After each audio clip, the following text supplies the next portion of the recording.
नमस्कार, जय Shri Ram. Facebook live में आप सभी का बहुत बहुत स्वागत है।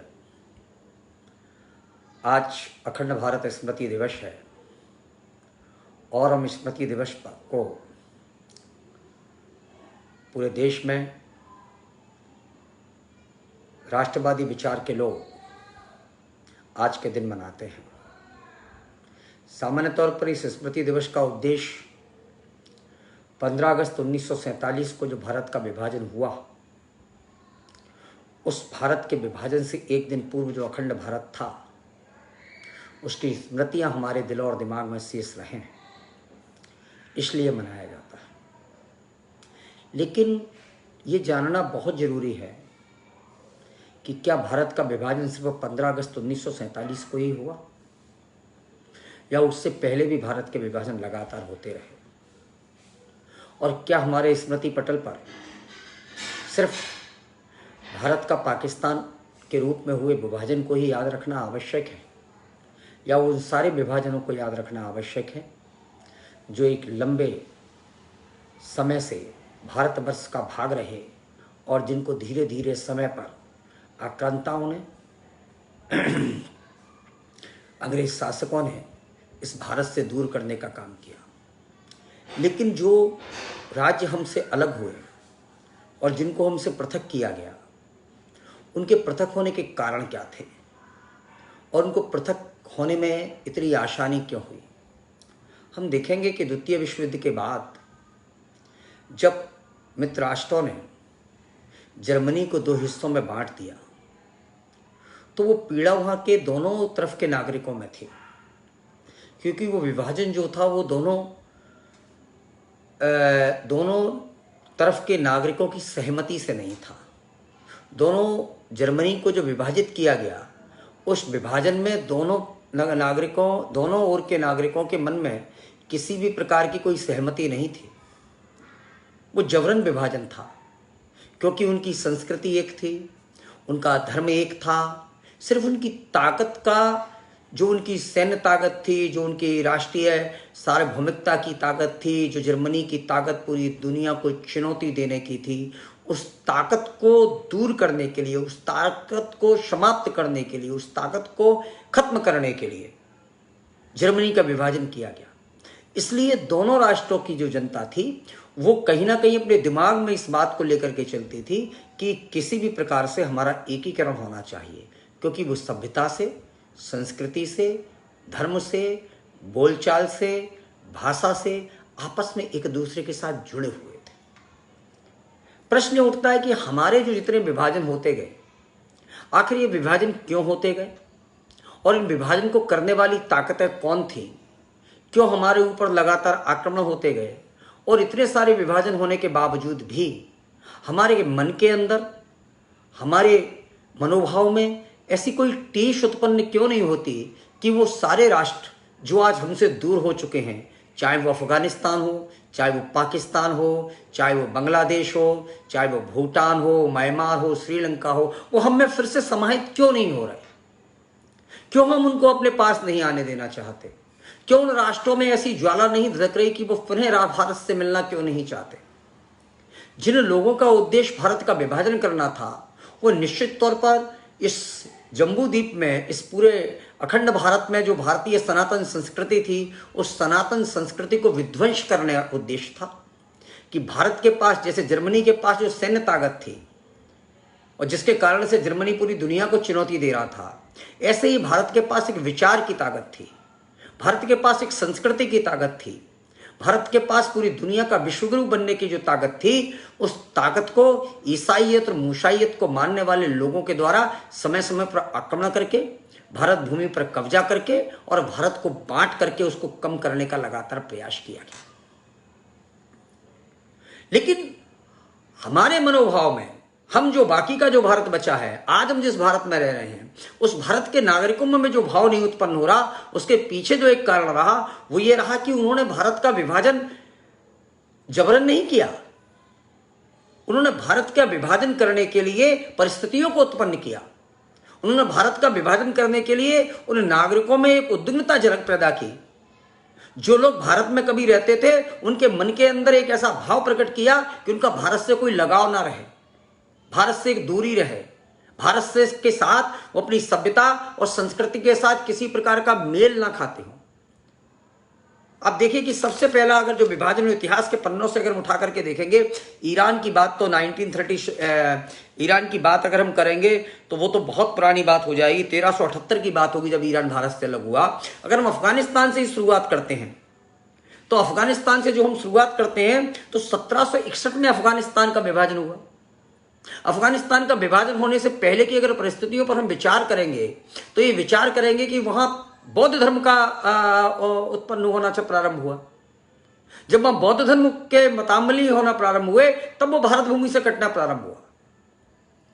तो मूल जो चीज है वो क्या है कि धार्मिक और सामाजिक और सांस्कृतिक परिवर्तन, भारत को, भारत के लोगों से, नागरिकों के आपस में पहले उनको धार्मिक आधार पर तोड़िएगा, उनको पहले सांस्कृतिक आधार पर विभाजित कीजिएगा, उनको धर्म और भाषा के आधार पर विभाजित कीजिएगा, फिर जाकर के जब उनके मन के अंदर भाव उत्पन्न हो जाए कि वो अलग रहना चाहते हो, वो अलग हैं और शेष भारत और सनातन को मानने वाले लोग अलग हैं, तब उनको अलग करने में आसानी होगी।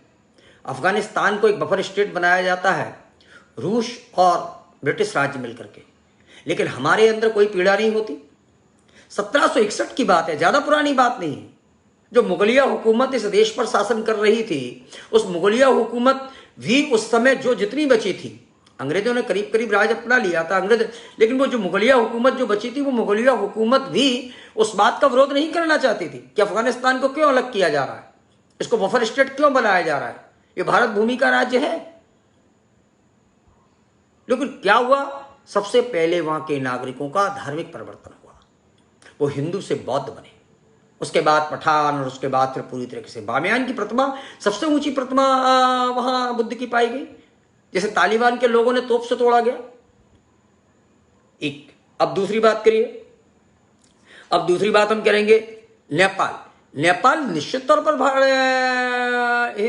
हिंदू राष्ट्र था, लेकिन नेपाल ने जब भारत में शामिल होने की बात की आजादी के बाद, जो 15 अगस्त 1947 के बाद जब भारत में शामिल होने की बात की, तो भारत के ब्रिटिश राज्य के प्रतिनिधि के तौर पर भारत के जो मुखिया बनाए गए नेहरू जी, उन्होंने उसको स्वीकार नहीं किया,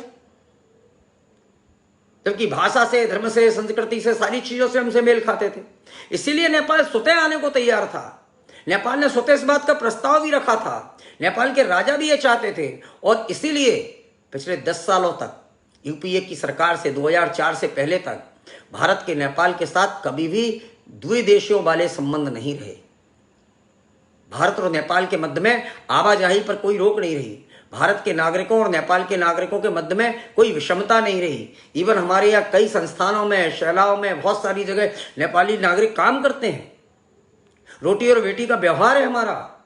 लेकिन 2004 के बाद जब से भारत में यूपीए की सरकार आई मनमोहन सिंह जी की, तब से एक मिशन के तौर पर नेपाल को वहां से दूर किया गया, और धीरे धीरे वो नेपाल, वहां के हिंदूवादी राजा के परिवार के लोगों की हत्याएं होना, फिर वहां सत्ता का परिवर्तन होना, फिर वहां हिंदूवादी ताकतों का कमजोर होना, फिर वहां वामपंथियों का गढ़ बनना, और फिर उसके बाद उसका वामपंथीकरण होना, हिंदुत्व राष्ट्र अलग होना। और आज क्या है, आज नेपाल का जो धार्मिक परिवर्तन हुआ है, नेपाल की सत्ता पर बैठे हुए लोगों का मानसिक और जो धार्मिक परिवर्तन हुआ है, उसका परिणाम है कि नेपाल आज हमारे प्रति द्वेष भाव रखने लगा, हमारे प्रति मित्रवत या भाईवृत व्यवहार नहीं करता आज वो राष्ट्र। और हम देख रहे हैं कि वो चीन के इशारे पर चल रहा है, वो सारे काम चीन के इशारे पर कर रहा है। तीसरी चीज देखिएगा, भूटान 1904 में अलग हुआ, क्या धर्म था, बौद्ध। तिब्बत 1914 में ब्रिटिश राज ने चीन के साथ एक समझौता किया और तिब्बत को अलग राज्य का दर्जा दिया, कौन सा धर्म था, बौद्ध। श्रीलंका और म्यांमार जब मान्यता दी गई, वहां भी कौन सा धर्म है, बौद्ध। मतलब जब जब आप देखिएगा, मेरा सोच कहना है कि जब जब आपका हिंदुत्व जिस स्थान से कमजोर हुआ, जिस जगह से सनातन परंपराओं को मानने वाले लोगों की संख्या कम हुई, वहां से भारत कम होता चला गया, वहां से भारत सिकुड़ता चला गया। यह स्थिति है। तो जो आज की डेट में, आज जो भारत है आज जिस भारत को हम बचाने की बात कर रहे हैं, अखंड भारत स्मृति दिवस, हम जिस भारत को छोड़ा है उस भारत को प्राप्त करने की तो हमारे अंदर की जिज्ञासा होनी ही चाहिए। एक प्रतिशोध की अग्नि हमारे मन के अंदर एक हमेशा जलती रहनी चाहिए। हमारी पीढ़ियों में इस बात का संदेश जाना चाहिए कि अफगानिस्तान से लेकर के ईरान तक भारत की भूमि है और वह सब हमको एक दिन प्राप्त करनी है। लाहौर हमारा है और ढाका हमारा है, ये सारी चीज़ें हमको प्राप्त करनी है, क्योंकि हमारे देवी देवताओं का निवास है, वह हमारे पूजा स्थल बने हुए हैं, वो हमारी पुण्य और पावन भूमि है। ये बात हमको अपनी पीढ़ियों तक पहुंचाने की आवश्यकता है।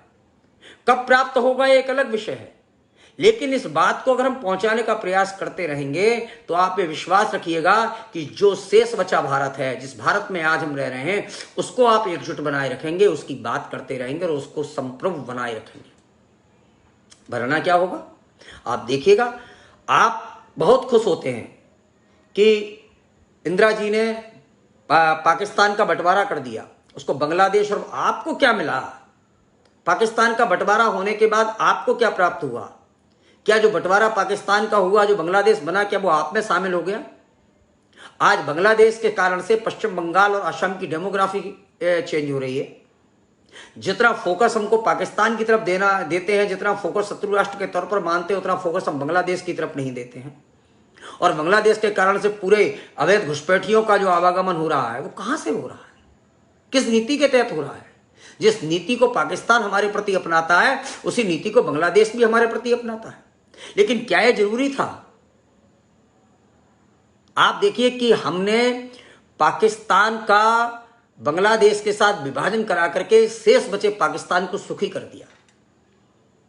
1947 की बात है, जब पूर्वी पाकिस्तान और पश्चिमी पाकिस्तान के रूप में जब पाकिस्तान का गठन हुआ, पाकिस्तान बनाया गया, तब भारत के समाजसेवियों ने कहा था कि पाकिस्तान और ये पूर्वी पाकिस्तान और पश्चिमी पाकिस्तान जो है, ये कभी एकजुट नहीं रह पाएगा, क्योंकि ये भाषा से, संस्कृति से अलग है।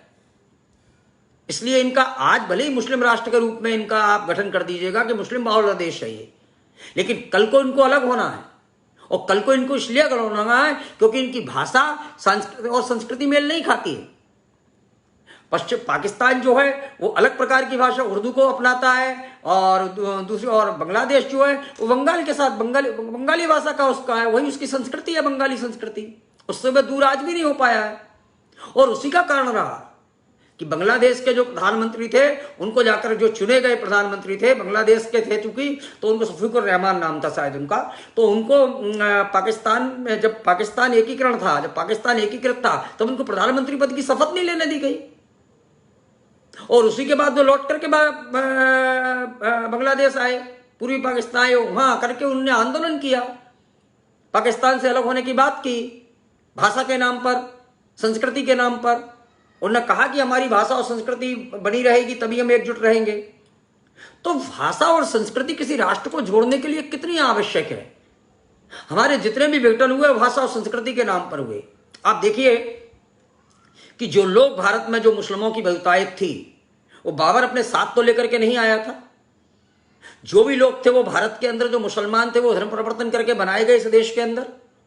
और उन्हीं लोगों ने जो किसी कारण से धर्म परिवर्तित करके बनाए गए, चूंकि उनकी भाषा, उनकी संस्कृति और दूसरी चीजें जब अलग हो गई, तो उन्हीं लोगों ने भारत से पाकिस्तान का विभाजन मांगा ना, क्योंकि उनकी भाषा और संस्कृति अलग हो गई। तभी तो वो कहते हैं कि मैं आपके साथ नहीं रहना चाहते। तभी तो मोहम्मद अली जिन्ना खुलेआम कहते हैं कि मुसलमान हिंदुओं के साथ नहीं रह सकते, इसलिए उनको एक अलग राष्ट्र चाहिए। और दुर्भाग्य है कि इस बात को कहने वाले लोग,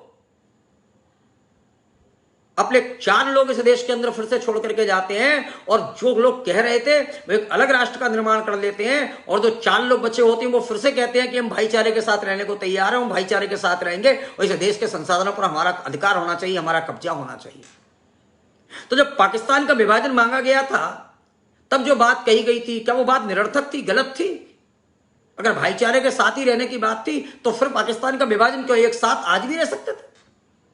1947 में विभाजन क्यों मांगा गया? विभाजन करने का उतावलापन और इतनी ताकत के साथ उसे धरती पर व्यवहारिक रूप में उतारने के जो उतावलापन था, उसका आप एक झलक देखिएगा छोटी सी। आप सोचेंगे दिमाग में कि 15 अगस्त 1947 को ऐसा क्या था कि उस दिन को स्वतंत्रता का दिवस माना गया। जैसे 26 जनवरी 1950 हमने भारत के संविधान को अंगीकार किया, लेकिन उस दिन ही क्यों किया? उस दिन इसलिए किया गया कि 26 जनवरी 1930 को कांग्रेस ने अपने अधिवेशन में पूर्ण स्वराज का प्रस्ताव पारित किया था कि हम पूर्ण स्वराज लेकर के रहेंगे। तो 26 जनवरी 1930 को चूंकि वो प्रस्ताव पास हुआ था, इसलिए भारत को पूर्ण गणराज्य के तौर पर मान्यता देने के लिए 26 जनवरी 1950 का दिन चुना गया। क्योंकि संविधान सभा ने संविधान को 26 नवंबर 1949 को बना करके तैयार किया, इसलिए उसको अंगीकार किए जाने के लिए 2 महीने बाद का समय चुना गया और 26 जनवरी 1930 के स्थान पर 26 जनवरी 1950 को पूर्ण गणराज्य के तौर पर हमने अपने संविधान को अंगीकार किया, गणतंत्र दिवस मनाते हैं। लेकिन 15 अगस्त 1947 को स्वतंत्रता दिवस क्यों मनाया गया? वो तो 4 दिन आगे और 4 दिन पीछे भी हो सकता था। 15 अगस्त में ऐसी क्या खास बात थी?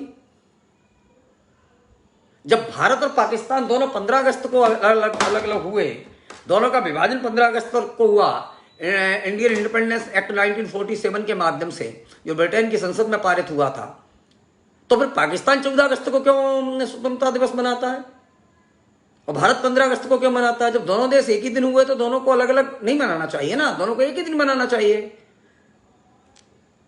लेकिन इसके पीछे माउंटबेटन था।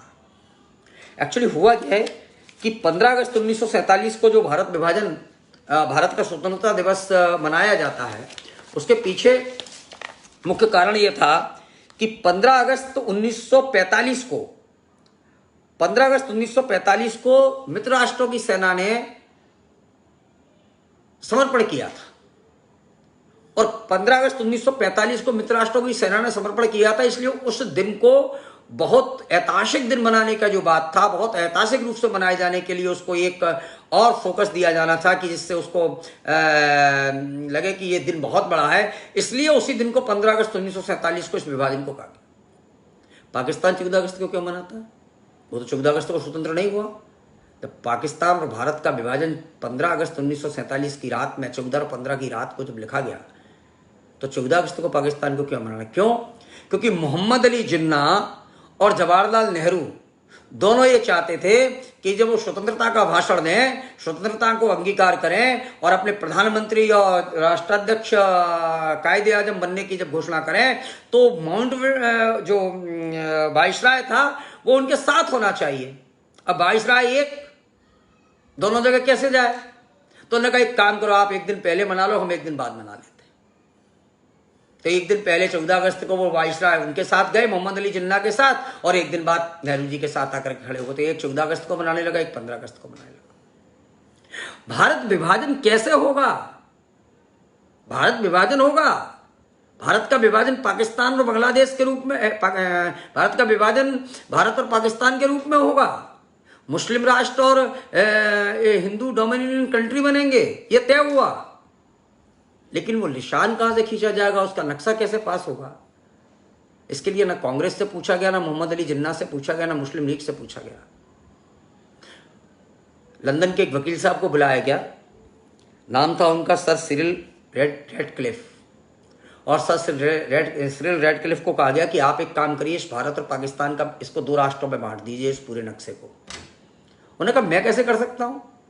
जो आदमी भारत की जनसंख्या को नहीं जानता, जो भारत के धर्म को नहीं जानता, जो भारत की संस्कृति को नहीं जानता, जो भारत के आचार व्यवहार को नहीं जानता, जो विभाजन की रूपरेखा को नहीं जानता, जो विभाजन की पृष्ठभूमि को नहीं जानता, जो विभाजन क्यों होना चाहिए ये नहीं जानता, किनके बीच में होना चाहिए ये नहीं जानता, किन लोगों के द्वारा विभाजन की मांग की गई ये नहीं जानता, वो ये नहीं जानता कि इनकी पैतृक संपत्ति कहाँ है, वो ये नहीं जानता इनकी जीवनचर्या क्या है, वो ये नहीं जानता कि इनके जीवन में किन चीजों का महत्व है, वो ये नहीं जानता कि इनके पूजा स्थल कहाँ है, वो आदमी भारत का विभाजन कर देता है। उसको कहा जाता है कि 10-12 दिन के भीतर आप एक काम करिएगा। क्यों? उसको एक हवाई जहाज दिया जाता है, वो हवाई जहाज से जाता है और पूरे देश में जहाँ भी जो भी उसको निगाह डालनी होगी वो निगाह डालता है, और निगाह डालने के बाद वो आता है और आकर के एक कमरे में बैठ जाता है, और कमरे में बैठने के बाद वो नक्शे पे एक लाइन खींचने लगता है, और लाइन खींच करके वो बता देता है कि भारत और पाकिस्तान का विभाजन कर दिया गया। कांग्रेस से नहीं पूछा जाता, मोहम्मद अली जिन्ना की मुस्लिम लीग से नहीं पूछा जाता। भारत का विभाजन नक्शे पर एक पेंसिल से लाइन खींच देने से हो जाता। मुझे उससे कहा गया कि आपने भारत का विभाजन कैसे कर दिया था? बोले मुझे तो कहा गया तो मैंने कर दिया, मेरे लिए असंभव काम था, लेकिन चूंकि करना था इसलिए कर दिया। बाद में कुछ लोग जब रेड क्लिफ से लंदन में मिले, जिसमें कुलदीप नैयर हैं, उन्होंने एक पुस्तक भी लिखी है इस संबंध में, और उन्होंने कहा कि मैंने जब रेड क्लिफ से मिला तो वो कुछ बोलने की स्थिति में नहीं थे। उन्होंने कहा मेरे द्वारा विभाजन किए जाने के बाद जो पलायन हुआ, जो लोगों की मृत्यु हुई, उससे मैं बहुत व्यथित हूं। एक कमरे में बैठ करके विभाजन करने वाला व्यक्ति वही कहता है कि वो स्वयं रेड क्लिफ कुलदीप नैयर से कहते हैं कि मैंने जो मेरे पास जिलों के नक्शे नहीं थे, बस मेरे पास तो एक ब्रिटिश भारत का नक्शा था, और उसमें से मुझे जो है वो मैंने देखा कि लाहौर में हिंदुओं की संपत्ति बहुत थी, लेकिन चूंकि पाकिस्तान के पास कोई बड़ा शहर नहीं था, इसलिए मैंने लाहौर को कर दिया। तो ऐसे विभाजन को स्वीकार करना और सिर्फ जल्दबाजी में हमको सत्ता प्राप्त करना और किसी भी प्रकार से मुसलमानों को एक राष्ट्र मिल जाए, इसके लिए गांधी का और जिन्ना का और नेहरू का एकीकृत प्रयास करना, और इस प्रयास की जो योजना है वो अंग्रेजों द्वारा बनाई गई योजना को अंगीकार करना, ये भारत विभाजन के चिन्ह है। आप देखिएगा कि जो परिस्थितियां 1935 में थी, जो परिस्थितियां भारत में को विभाजित किए जाने के लिए पैदा करने वाले थी, क्या आज वो सारी परिस्थितियां इस देश के अंदर फिर से पैदा नहीं हो रही हैं? मैं आपको सिर्फ ये बताना चाहता हूं कि 1905 में जब बंगाल का विभाजन किया गया अंग्रेजों के द्वारा, तो आप ये देखिएगा कि एक बड़ा आंदोलन, एक हिंदू समुदाय के द्वारा एक बड़ा आंदोलन पूरे बंगाल के अंदर किया गया, और बंग भंग विरोध करके उसका एक आंदोलन, बहुत बड़ा आंदोलन किया गया, और उस आंदोलन के कारण से उस बंग भंग को जो प्रस्ताव था उसको खारिज करना पड़ा। और उसको जब खारिज किया जाता है तब क्या होता है? उसके तुरंत बाद इस देश के अंदर मुस्लिम लीग की स्थापना हो जाती है, और फिर एक मंच मिलता है उस आवाज को जो भारत को विभाजित कर सके। क्योंकि वो ये जानते थे, ब्रिटिश शासन इस बात को जानता था, समझता था इस ब्रिटिश शासन इस बात को कि जब तक इस देश के अंदर विभाजनकारी ताकतों को एक मंच प्रदान नहीं किया जाएगा, तब तक इस देश का विभाजन नहीं किया जा सकता। ये ब्रिटिश साम्राज्य जानता था।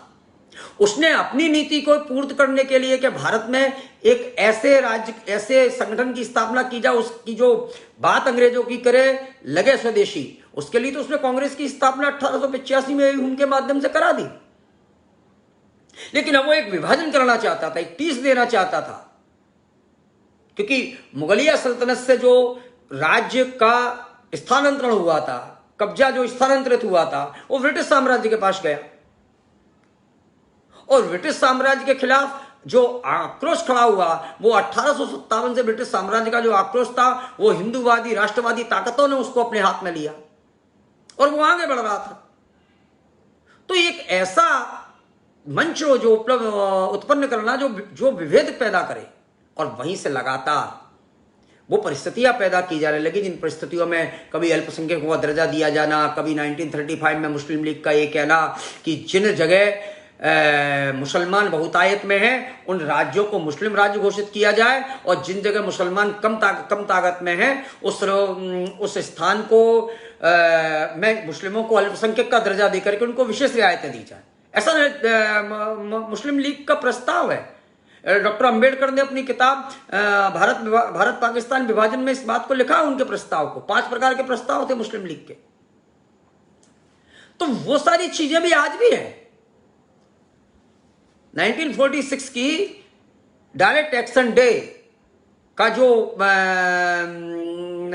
कार्रवाई हुई, जो सोहरावर्दी जो जो बंगाल का मुख्यमंत्री बना, और उसने मोहम्मद अली जिन्ना की पहले से घोषणा की, और बैठ करके जिस प्रकार से आतंक मचाया गया, हिंदुओं के खिलाफ जो कत्लेआम किया गया, हिंदुओं को जो मारा गया 1946 के डायरेक्ट एक्शन डे कहा गया, वो सारी परिस्थितियां आज फिर से भारत के अंदर पैदा की जा रही हैं। आप 19 जनवरी 1990 की जब घटना देखते हैं, जम्मू कश्मीर से जब घटना देखते हैं, वो क्या है? वही है ना, आप दिल्ली में आप देखिएगा कि जिस प्रकार से फंडिंग हो रही है, जिस प्रकार से प्रायोजित आतंकवाद फैलाया जा रहा है, आज बाहरी आक्रमण नहीं हो रहे तो देश के अंदर से उत्पन्न किए जा रहे हैं। शाहीन बाग सरीके मंच को बना करके, शाहीन बाग सरीका धरना स्थल को बना करके वहां सारी गतिविधियों को संचालित करना, वहां लोगों की बैठकें कराना, वहां राष्ट्र को बांटने के लिए लोगों के भाषण दिलाना, एक पूरी इलाके में एक जनमत को तैयार करना और उसके बाद फिर वहां घटना करना, मौका चुनना, ये दंगे नहीं है, ये प्रायोजित युद्ध है। ये प्रायोजित युद्ध करने वाले कौन लोग हैं? जो आपकी भाषा से दूर है, आपकी संस्कृति से दूर है, जो आपसे विद्वेष रखते हैं। इस युद्ध में शामिल कौन लोग हैं? वही बेंगलोर में क्या हुआ, वही जो निकल करके आ रहा है आज भी, कि ये संयोग नहीं प्रयोग है, वो किए जा रहे हैं लगातार। और ये आपके सुरक्षा चक्र पर हमला नहीं है, ये जैसे पुलिस पर और उन पर हमला है, वो इस बात को आपका प्रेशर ग्रुप देख रहे हैं कि आप कितने सहनशील हो, कितने सहन शक्तिमान हो। हम पुलिस पर हमला करते हैं लेकिन आपकी कोई प्रतिक्रिया नहीं आती है ना, ठीक है आगे हम पुलिस पर हमला, पुलिस जब आपको बचाने नहीं आएगी तब क्या होगा?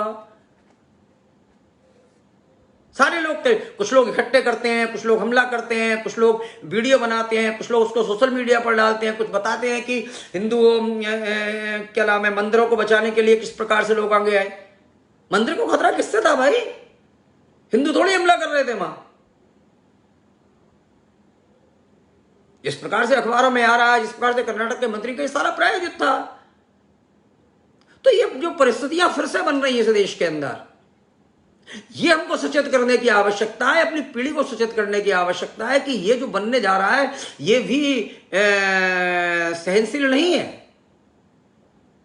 इसको दिमाग में रखने की आवश्यकता है, क्योंकि अगर हम इतने जो भारत आज की डेट में अगर हम चेतन बने रहेंगे तो इतने भारत को बचावें। हम भाषा से, अपनी संस्कृति से और अपने धर्म से अगर दूर होते जाएंगे तो इतने भारत को भी बचाना हमारे लिए बड़ा मुश्किल हो जाएगा। जिस प्रकार से सरकारों में बैठ करके लोग सरकारें तुष्टीकरण कर रही हैं और उनको प्रेशर दे रही है, आज बंगाल की हालत किसी से छुपे नहीं है। असम में अगर भाजपा की सरकार नहीं आई होती तो असम की डेमोग्राफी जिस प्रकार से बदल रही थी वो आपके सामने है। उत्तर पूर्व के राज्यों में अगर भाजपा की सरकार नहीं आती और उस्तान की स्थानीय परिषद में अगर भारतीय जनता पार्टी अपना प्रभाव नहीं रख रही होती तो आप देखिएगा कि दिल्ली में किस प्रकार से उत्तर पूर्व के लोगों के साथ में अन्याय किया जाता था जानबूझ करके। आज एक की भी घटना आपको सुनवाई में नहीं आती। अब वो जानबूझ करके इसलिए अन्याय किया जाता था क्योंकि उत्तर पूर्व के जो लोग हैं वहां ईसाई मिस्त्रियां धर्म परिवर्तन में लगी हुई थी उन लोगों के बीच में। तो जैसे जैसे उनका सरकार से विद्वेष बढ़ेगा वैसे वैसे लोग धर्म परिवर्तन करेंगे। आज महाराष्ट्र में आपकी सरकार नहीं है तो आपको समझ में आ रहा है कि क्या स्थिति है। तो ये सारी चीजें बहुत जरूरी हैं कि हम अपने मन के अंदर इस बात की एक ज्वाला को, एक तड़प को बनाए रखें, एक विचार को बनाए रखें कि ये भारत जो विभाजन हुआ वो कभी हमारा, जो भारत किस का विभाजन हुआ, कितना विभाजन हुआ, कभी हम अखंड भारत था तो हमारा कितना भारत था, उसको प्राप्त करने के लिए हमारे प्रयास क्या होने चाहिए। कब हम लाहौर में झंडा फहराएंगे, कब हम काबुल में झंडा फहराएंगे, कब हम ढाका में झंडा फहराएंगे, कब हमारे जो तीर्थ स्थान है वो हमारे पास आएंगे। ये अपनी आगे आने वाली पीढ़ियों को बताने की आवश्यकता है, हम और आप तक सीमित रहने की आवश्यकता नहीं है। क्यों? क्योंकि पिछले 70 सालों से हम और आपको यहीं तक सीमित रखा गया है।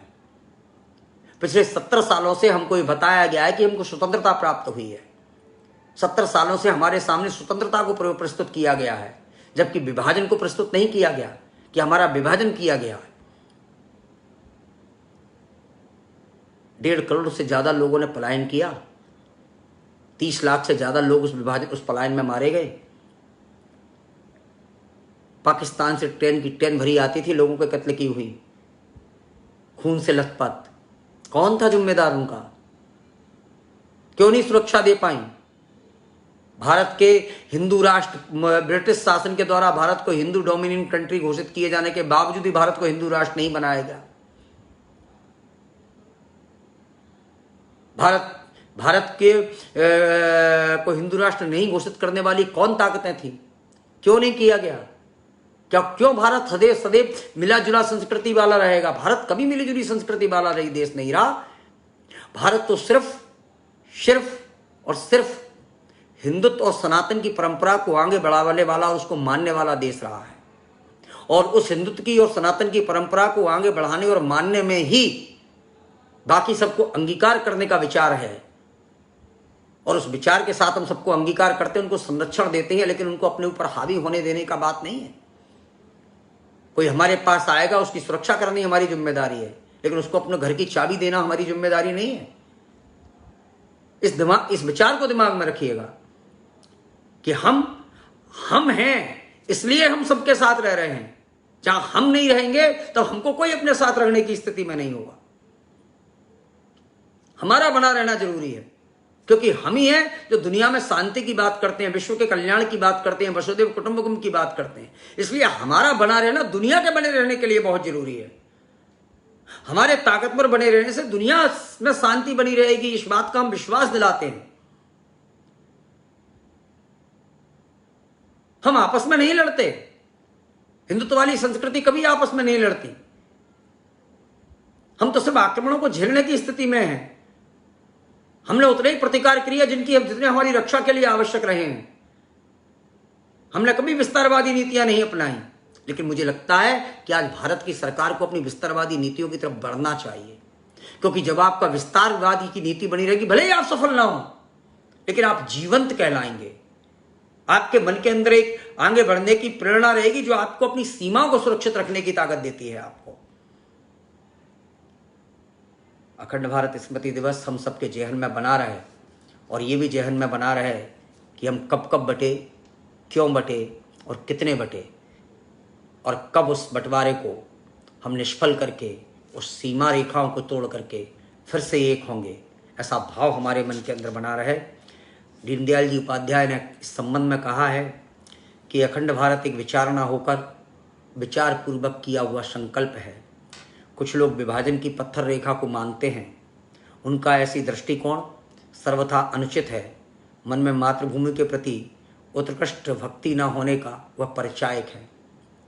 हमारे जो पुरातन स्थान हैं, हिंगलाज माता की शक्तिपीठ, वह दूसरे देशों में है। ढाकेश्वरी माता का मंदिर ढाका में है। कंधार जो है वो गंधार है। प्रहलाद की भक्त प्रहलाद की नगरी मुल्तान पाकिस्तान में है। जहाँ भगवान नरसिंह का अवतार हुआ, लाहौर और कुशूर, ये सब पाकिस्तान में है। तो ये सारी चीज़ों के हमारे मन के अंदर एक जिज्ञासा होनी चाहिए कि हमको इनको प्राप्त करना है। इजराइल के लोगों की तरह मिलेंगे यरूशलेम में, ये विचार हर साल करेंगे, हर बार करेंगे कि कभी ना कभी यरूशलेम में मिलेंगे। तो विचार भी होना चाहिए कि कभी ना कभी अखंड भारत बनेगा। इस विचार को अपने आगे बढ़ाते रहिएगा। जय हिंद, जय भारत। स्वतंत्रता दिवस की आप सभी को बहुत बहुत शुभकामनाएं। जय हिंद, जय भारत।